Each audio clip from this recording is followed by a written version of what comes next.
Yo sabía perfectamente que mi padre moriría. Lo que no sabía es lo que significa para un hijo que su padre.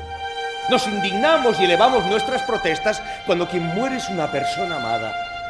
Pero cuando los que mueren son los padres, el sentimiento es de otra calidad. Porque los padres no son solo personas amadas.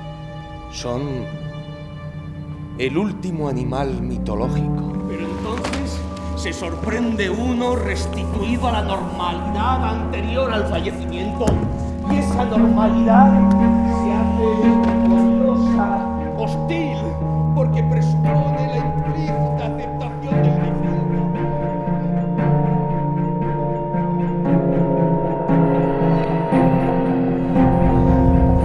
Que muera quien te dio vida como a mí me ha ocurrido.